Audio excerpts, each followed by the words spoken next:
3-4 di sicuro, perché il primo è stato forte e quindi ero rimasta appunto rincretinita. E, e mentre pensavo o di parlare o di reagire o di andare via, improvvisamente lui faceva dei saltelli quasi come un pugile. Presa a pugni nel proprio giardino senza alcuna pietà e senza nessuna remora nemmeno per la differenza di età. Fotogrammi che questa signora trevigiana ultrasettantenne che non vuole apparire in viso per ovvi motivi di sicurezza ripercorre con lucidità.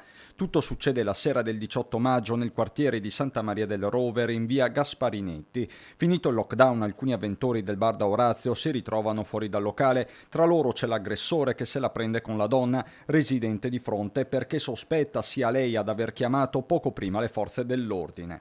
Ho il dubbio che sia stato proprio mandato da, da tutto il gruppo, perché erano ore che era lì e penso che abbiano pensato quella lì è una di quelle cattive che ci dà fastidio. Da qui il provvedimento della questura di Treviso che ha disposto la sospensione della licenza del bar per 5 giorni dopo aver verificato che tra gli avventori ci sono diversi soggetti pregiudicati o pericolosi, un provvedimento che non è una sanzione nei confronti dell'esercizio ma una misura di prevenzione che però lo stesso titolare, il signor Orazio, contesta.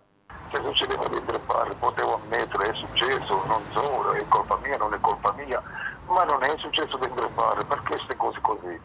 Ma perché si devono accanire così con i gestori che stiamo morendo di fame? Ma perché?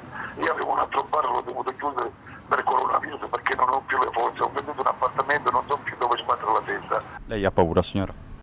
Diciamo abbastanza. Ho sempre vissuto male, poi quando esco con la macchina davanti a questi ubriachi continuamente, che mi hanno poi derisa per giorni e giorni.